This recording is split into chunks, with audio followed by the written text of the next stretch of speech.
नमस्कार प्रिय छात्रों, आज हम ऑक्सीकरण संख्या को निकालने के लिए आगे के क्वेश्चनों को कुछ दिए गए थे आपके लिए, तो उसके बारे में हम डिस्कशन करेंगे। जिसमें आप सभी का पहला क्वेश्चन क्या था, तो हम आपको यहाँ पे लिखते हैं।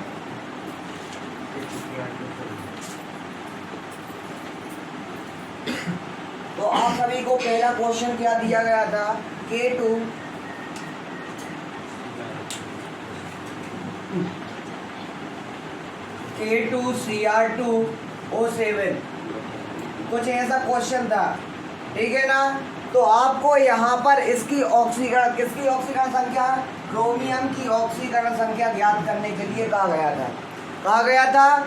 इसके बाद आप सभी लोगों ने जिसने भी मतलब करके लाए हो, आप लोग मिला लेना, ठीक है। अब यहाँ पे सुनो, आपको पता है पोटेशियम एस ब्लॉक में पहले जो समूह होता है उसका तत्व है, इसका अर्थ हुआ उसकी ऑक्सीकरण संख्या +1 होगी, ठीक है।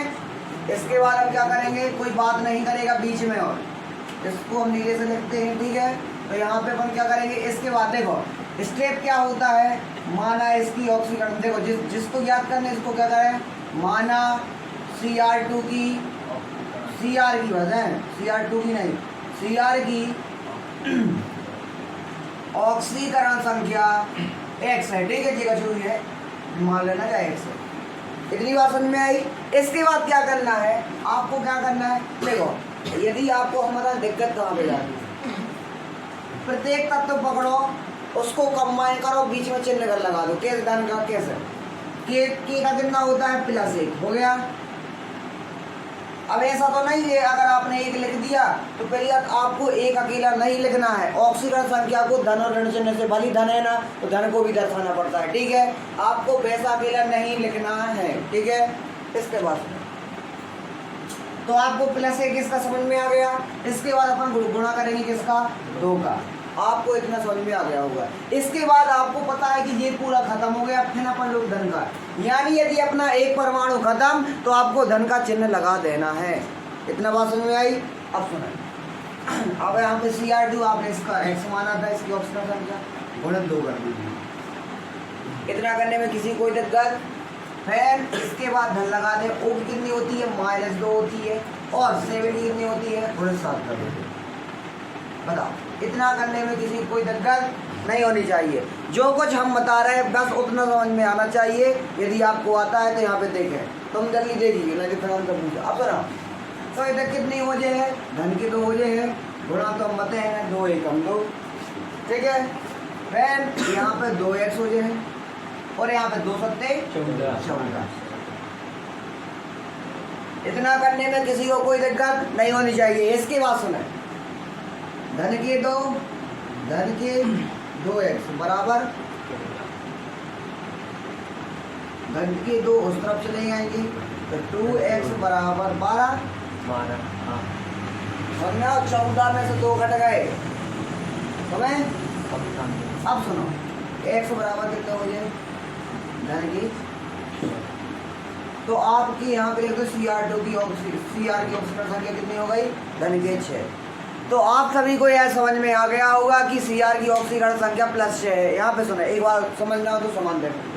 यहाँ पे क्या किया, K2 की +1 गुणन 2, फिर धन लगा दिया। इसकी अपन को निकालनी है तो इसको x × 2 प्लस क्या लगा, O की -2 और इसकी 7, गुणा करो 2x, ऋण की 14, 2 14 तरफ गए, 2 घट गए 12 और 2 घटे 6। तो आपको इतना करने में किसी को दिक्कत नहीं होनी चाहिए। आप लोग सब लोग करके लाए थे, आप करके लाए थे विजय, अब बनने लगी। अब आगे सुनो, अब आपका दूसरा क्वेश्चन लिखते हैं, जिसको लिखना हो थोड़ा लिख लें। दूसरा क्वेश्चन क्या था, बोले क्वेश्चन पढ़ो। दूसरे HNO3 में कहेगी, तो आप यहाँ पे देख सकते हैं। सुनिए, आपको हमने बताया भी था कि ये 5 नंबर का क्वेश्चन है। आप किसी भी बोर्ड पेपर या आप अर्धवार्षिक परीक्षा में यदि ये चैप्टर आएगा तो 5 नंबर का क्वेश्चन, यदि आपका ब्लूप्रिंट भी होगा तो इस चैप्टर से 5 नंबर का एक क्वेश्चन बनना है, जिसके अंतर्गत ऐसा क्वेश्चन बनते कि ऑक्सीकरण संख्या याद की।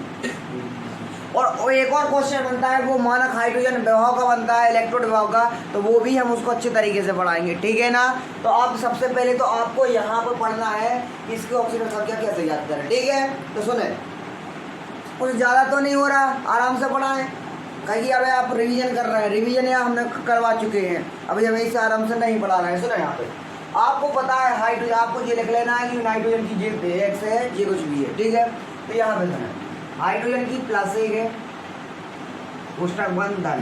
नाइट्रोजन की याद करनी है, इसको एक्स मान लो, धन -2 × 3 = 0, धन 1 धन x ऋण 6 = 0। समझ में आओ, 1 x, अब सुनो, धन 1 धन x = 6, तो x = 5।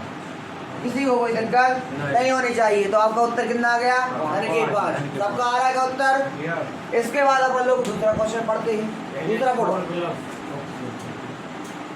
NH4+ में n की ऑक्सीजन संख्या ज्ञात करनी है। अब यहाँ पे सुने, हमने आपको बताया था जब भी धन या ऋण वाले चिन्ह वाले हो तो आपको किस तरीके से सोल्व करना। सुनो, यहाँ पे सब लोग मिलाएंगे, कैसा करना है। सुनो, नाइट्रोजन की याद करनी है, एक्स लिख दिया, यहाँ पे क्या करना है, धन लगा दिया, फिर एच की कितनी होती है, धन 1 होती है, इनटू क्या कर दिया अपन लोगों ने, 4 कर दिया। और हमने ये बताया था यदि यहाँ पर धन का चिन्ह लगा है तो आपको बराबर में 1 लिख देना है, धन 1, धन लगा और इसमें कुछ नहीं लिखा तो धन 1 हो गया। अगर ऋण लगा होता तो ऋण के 1 होता, ठीक है ना। यदि धन के 2 होते तो 2 लिख देते। तो आपको यहाँ पे क्या दिख रहा है, धन का 1 दिख रहा होगा, दिख रहा। अब देखो, x = 4, अरे 1 ऋण 4 होगा, तो x = ऋण 3। सही है। इसके बाद अपन लोग आगे का क्वेश्चन पढ़ जल्दी से, कौन सी तो ये बता दें क्या हम, इसकी बात चलो बोलो, PO4 -3 PO4 -3 P याद करना समझ। यहाँ पे अब सुनो, सब लोग यहाँ पे सुनेंगे, ठीक है। आपको यहाँ पे किसकी याद करनी है, पी की याद करनी है, स्टार किसका, फास्फोरस का। फास्फोरस परमाणु क्रमांक 15। किस ब्लॉक का तत्व है, पी ब्लॉक का तत्व है, ठीक है। किस आवर्त का तत्व है, किस आवर्त का तत्व है, किस समूह का तत्व है, भूल रहे क्या, नहीं तो देखो, फास्फोरस 15वें समूह को तत्व 1 2 3 तीसरे आवर्त। यदि आप पे निकालते नहीं बन रहा है तो हमने इसकी ट्रिकें भी बताएंगी कैसे। सबसे पहले उसका इलेक्ट्रॉनिक विन्यास याद करो, इलेक्ट्रॉनिक विन्यास होता है तो आप सब कुछ बता दें।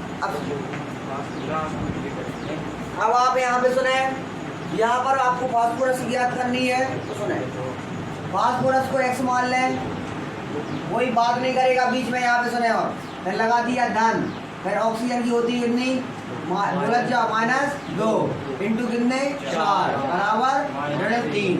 तो आपको यहाँ पर x का x ही लिख देना है, धन ऋण 4 दूनी 8 = -3। ऋण 3 समझ में आया, यहाँ की यहाँ लिख दिए, ठीक है। तो x = धन के 8 और ऋण के 3, तो x = धन के 5। क्या आपको इसका उत्तर मिल गया, आप लोगों का यही आ रहा है। अब हमें दूसरा क्वेश्चन पढ़े आप। CO3 के ऊपर -2। अरे तुम्हारे ना पढ़ा और कौन वो पढ़ा बताओ, चलो पढ़ो कितना। हाँ बोलो, CO3 -2 की बात, ठीक है। करें अपन, देखो सुना जो कहलाता है कार्बन, कार्बन की कितनी, कार्बन की क्या करना है, x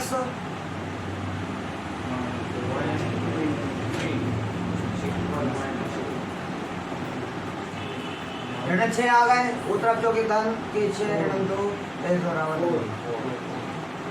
आ रहा उत्तर हो गया क्या कंप्लीट? अब हम आपको एक विधि की ओर सिखा रहे हैं जिसे अपन उपसर संयोजी योगों में ऑक्सीकरण संख्या ज्ञात की जाती है। विधि नहीं, क्वेश्चन यही है। जितनी मतलब माइनस वाली संख्या बराबर बड़ा नका बोल देते हैं। अब सुनो, कौन विधि कौन है? उपसर संयोजी योग विधि नहीं पढ़ना है, पढ़ने यही क्वेश्चन है, एक विधि और मतलब एक विधि की और क्वेश्चन है, ठीक है? फिर हम आपको करने दे रहे हैं विधि नहीं तो ऑक्सीकरण संख्या निकालने की भी निकाल लेंगे, ठीक है? अब सुनो, बात नहीं करेंगे कोई भी, तो क्वेश्चन लिखेंगे फिर हम आपको उत्तर बताएंगे, ठीक है? लेकिन FE CN6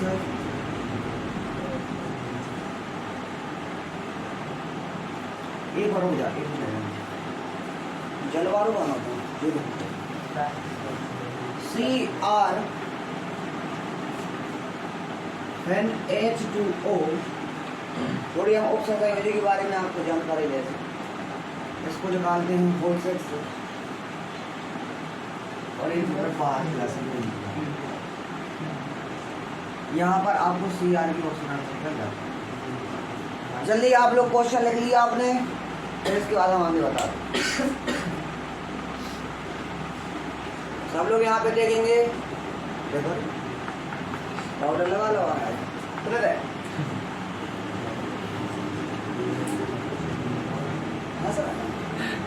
सुन रहे अरे घंटा लगेगा क्वेश्चन लिखने, सुन रहे। तो आपको सबसे पहले जिस प्रकार का यौगिक है इसे उपसहसंयोजी यौगिक कहते हैं। कैसा कहते हैं? उपसहसंयोजी यौगिक, ठीक है ना? अब आप सुने, इस प्रकार के यौगिक में सुना है आप, और ऐसे संकुल यौगिक भी कहते हैं। क्या कहते हैं? संकुल यौगिक। लिखना नहीं, ये हम आपको 12वीं में चैप्टर ही है, हम आपको थोड़ी सी जानकारी दे विचार, ठीक है? अब हम जो यहाँ पर क्रोमियम उपस्थित होता है ना, क्रोमियम, यहाँ पे कोई एक्स तत्व उपस्थित है, कोई यहाँ पे ए बी कोई है, और यहाँ पे कोई एक नंबर है, और यहाँ पे कोई आवेश है, ठीक? आवेश। अब तो आपको यहाँ से यहाँ की तुलना करनी है, ठीक है? आपको जहाँ पर जो क्रोमियम दिख रहा है या एक्स दिख रहा है, यहाँ पर क्रोमियम सेंट्रल एटम अर्थात केंद्रीय परमाणु है। क्या है? केंद्रीय परमाणु। तो आपसे यदि 12वीं में क्वेश्चन पूछा जाए, आपको ये दे दिया पूरा, आपसे पूछा जाए यहाँ पर केंद्रीय परमाणु क्या है, तो आप कहेंगे क्रोमियम है। ये समझ में आया?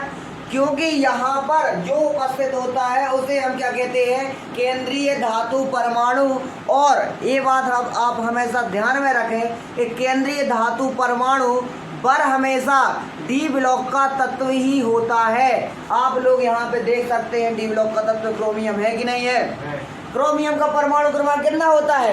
24 होता है।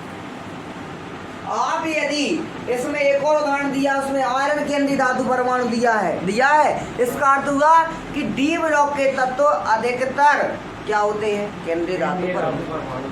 आपको जैसा में उपसहसंयोग कहते हैं। अब तो आपको यह पता हो गया कि यहाँ पे जो लिखा जाता है उसे क्या कहते हैं? केंद्रीय धातु परमाणु। अब यार दूसरी बात, अब जो यहाँ पर H2O जैसे लिखा और AB कुछ ऐसा कुछ लिखा है, तो इस वाली जो अवस्था होती है, ये जो पोजीशन होती है, इस अवस्था को, इस पोजीशन को लिगेंड कहते हैं। क्या कहते हैं? लिगेंड। हिंदी में इसको संलग्नी कहते हैं, लेकिन आपको बार हमेशा पेपर में लिगेंड नहीं लिखा आएगा। क्या आएगा? लिगेंड। इसको केंद्रीय धातु परमाणु कहते हैं और यहाँ पे इसको लिगेंड कहते हैं, ठीक है ना? और इसको कुछ कहते हैं, क्या कहते हैं? कुछ संख्या है, नाम है समन्वय संख्या। इसको क्या कहते हैं? समन्वय संख्या। और तो आवेश होता ही है। तो सुने, तो आपको सहसंयोजी यौगिक में क्या करना है? सुनो, यहाँ पे क्या होता है कि जो केंद्रीय धातु परमाणु होता है, केंद्रीय धातु परमाणु द्वारा इलेक्ट्रॉनों का दान किया जाता है, इलेक्ट्रॉन युग्म का लोन पेयरों का दान किया जाता है और लिगेंडों द्वारा उन इलेक्ट्रॉनों को अपनी ओर ग्रहण किया जाता है। इस प्रकार से एक बंध का निर्माण होता है जिसे हम उपसहसंयोजी बंध कहते हैं। पेपर में आपको उपसहसंयोजी बंध की परिभाषा नहीं आएगी, लेकिन आपको 12वीं में यदि पढ़ना है तो आपको ये पता होना चाहिए। तो उपसहसंयोजी यौगिक किन्हें कहते हैं? जो कि क्या वो केंद्रीय धातु परमाणु से उत्पन्न जो क्या बोल सकते हैं लोन पेयर अर्थात एकाकी इलेक्ट्रॉन युग्म को लिगेंड अपनी ओर जो आकर्षित या क्या करते हैं अपनी ओर ग्रहण करते हैं। तो इस प्रकार से निर्मित बंध को उपसहसंयोजी बंध कहते हैं या इन यौगिकों को संकुल यौगिक कहते हैं।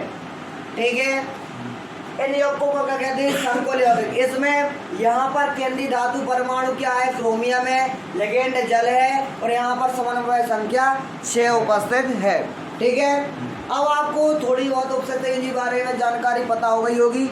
इसके बाद हम आपको क्या बताते हैं, आपको कुछ इसकी ऑक्सीजन संख्या कैसे याद की जाती है बताते हैं। ठीक है, यदि आपसे डायरेक्ट कोई पूछे तो आपको ये बोलना है यह संकुल यौगिक है। क्या है? संकुल यौगिक। बाकी इनके अंदर सहसंयोजी बंध भी उपस्थित है, उपसहसंयोजी भी है और आयनिक बंध भी उपस्थित है। ठीक है, तो आपको नोट करना हो तो कुछ कर लीजिए सहसंयोजी बारे उपसहसंयोजी बारे में, नहीं तो फिर हम बता दें।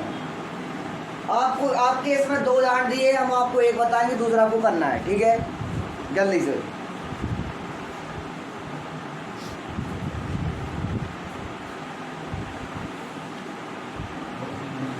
उपसहसंयोजी यौगिक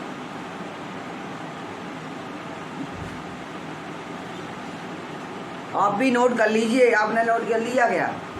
क्या बात है, परिभाषा हुई, परिभाषा ना लिखो, समझ में आ गया थोड़ा बहुत तो भर हुई, पेपर में कोई नहीं होगी। H2O का होल सेक्शन लिगेंड, H2O बस लिगेंड है, वहाँ पे उससे 6 उसकी समन्वय संख्या है।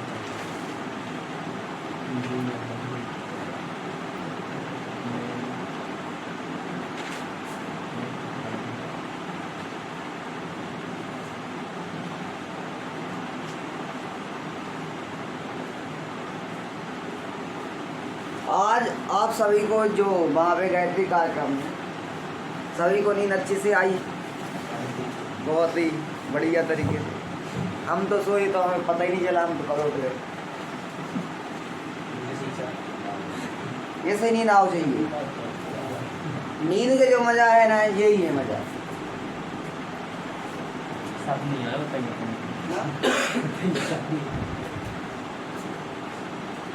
जे नहीं के नींद को कह रहे सो जाएगा। जब आदमी जबरदस्ती सोता है ना तो वो सपने आते हैं। ठीक है ना, आते हैं। जो व्यक्ति को यदि सपने आते हैं इसका अर्थ क्या होगा? वो जबरदस्ती सो रहा हो। अब जे कोई व्यक्ति को अच्छी नींद लगी जब सपने देख के सो है बता, और वो सपने नहीं आ सकते। जे कोई कहते नहीं चुड़ैल दिखाते भूत दिखाते, इसका अर्थ क्या होगा? जबरदस्ती सो रहा हो। ठीक है ना, तो जबरदस्ती सोने के लिए सपने आना अनिवार्य। तो CR क्या है? अब देखो हमने कितनी बार बताई, पीछे वाले से पूछो क्या है CR?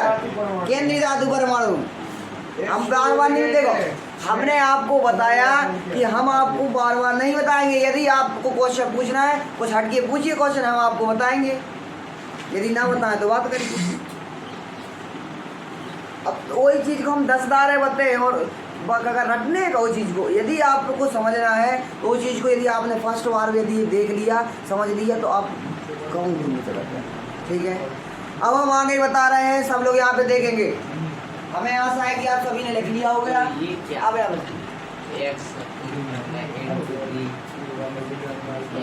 जिस तरह आपने अन्य क्वेश्चन सॉल्व किए उसी तरह आपको इस क्वेश्चन को भी सॉल्व करना है। कैसे करेंगे सुना, आपको क्या करना है यहाँ पे सुना, सुन लीजिए। आपको क्रोमियम ज्ञात करनी है तो आपको पिछले क्वेश्चन की तरह है, जिसकी आपको ज्ञात करनी है उसको आपको एक्स मानना है। क्या आप मान सकते हैं? तो यहाँ पे आप इसको एक्स मान लीजिए। आपने मान लिया, काफी। इसके बाद क्या करना, ध्यान लगाओ। वैसे हमें पता है इस जल की जीरो होती, लेकिन हम आपको निकाल के बता रहे कैसे जीरो होती है। आपको पता है हाइड्रोजन की कितनी होते हैं, P2 कर दे, धन कर दे, ऑक्सीजन -2। अब तुम्हें पता है देखो 6 को गुणा कर दे बाहर। अब तुम्हें पता है कि धन के 2 है और ऋण के 2 है, तो हो तो 0 और गुणा करे तो 6 को, तो फिर कितने में 0। क्या आपको इतना समझ में आया? 0 में कितना की भी गुणा कर दे आपको पता है। तो सुने एक बार और समझ लें, विजय को समझ में नहीं आया। सुने, आपको जल की निकालते बनना चाहिए। जल का कितना होता है, धन 1 होता है, हाइड्रोजन का धन 1 हो गया। आपको यहाँ पे 2 का गुणा देगा, 2 का गुणा कर मैंने यहाँ पे ऑक्सीजन के बाद इसके बाद हाइड्रोजन में जो कर देना और फिर यहाँ पे ऋण भी लगा और यहाँ पे आपको बड़ा पुस्तक लगाना है और गुणन छेद कर देना। अब यहाँ पे बराबर में +3 रख देना है। कितना करने में किसी कोई दिक्कत नहीं होनी चाहिए।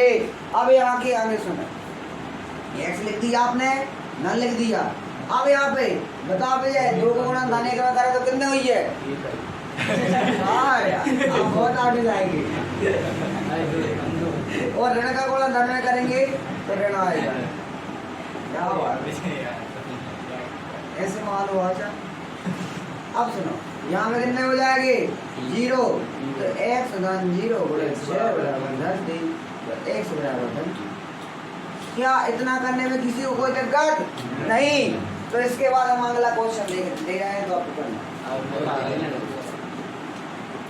जिसका हो जाए ये करना।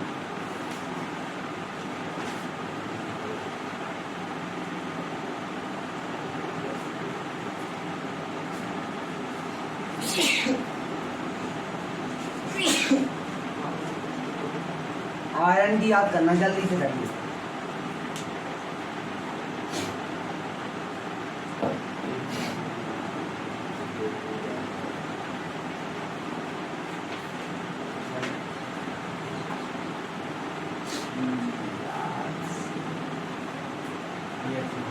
बात नहीं करेंगे कोई भी, जो आपको दिया है क्वेश्चन।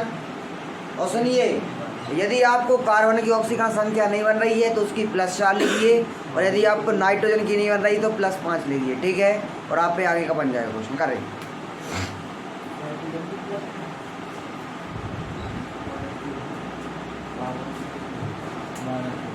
बात नहीं करेंगे बस।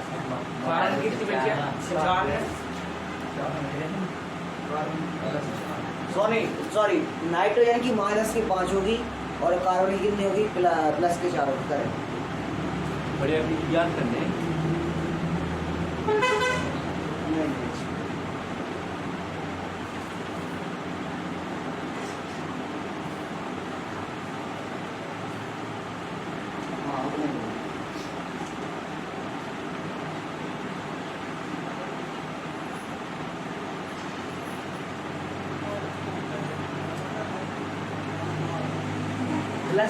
सुनिए हम आपको बता दें बात।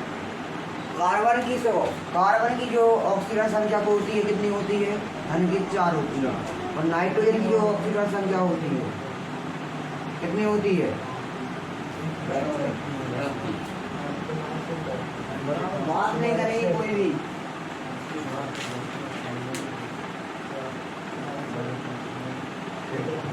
आपको इसका अर्थ ये समझ जाओ कि यहाँ पे कुल मिलाकर रहेगा। हाँ भाई, अब करो +3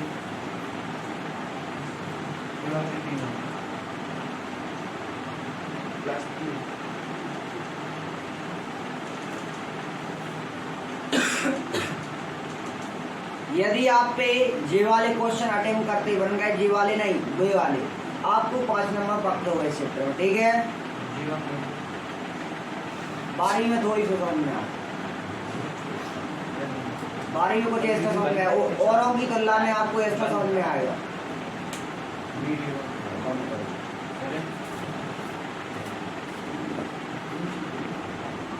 इसके तत्पश्चात अब हम आपको इसकी ऑक्सीजन संख्या निकालते बताते हैं। तो आपको यहाँ पर आयरन की ऑक्सीजन संख्या ज्ञात करनी है, तो इसे आप क्या मान सकते हैं एक्स मान सकते हैं। और यदि आपको पता हो CN की ऑक्सीजन संख्या कितनी होती है, -1 होती है। और आपको ये भी पता है, इसमें हम गुणा कितने का कर देंगे, 6 का कर देंगे। और आपको ये भी पता है यहाँ पर कितना लिखा है, ऋण 3 लिखा। तो x बराबर, सॉरी x बात नहीं करेंगे कोई भी, बराबर ऋण 3, x बराबर धन की 6 और ऋण की 3, तो x बराबर धन की 3। हमें आशा है आपको यह समझ में आ गया होगा। और इसके बाद हम आगे बढ़ते हैं, ठीक है।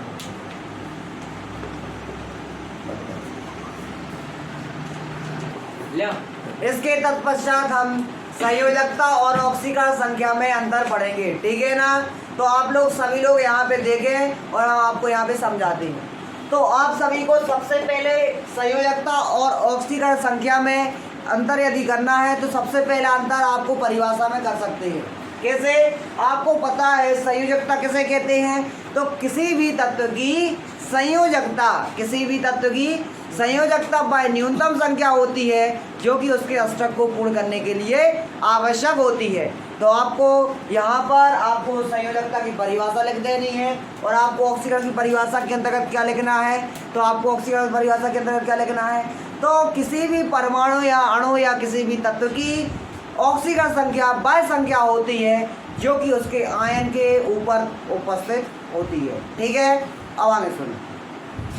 दूसरी बात, यहाँ पर संयोजकता 4 से अधिक नहीं होती। संयोजकता पर हमेशा 0 और 4 के मध्य में ही होती है। लेकिन ऑक्सीकरण संख्या 4 से कम, 4 से अधिक कुछ भी हो सकती है, ठीक है। आपके बाद तीसरा क्वेश्चन, तीसरा आंसर में क्या लिखेंगे, संयोजकता पर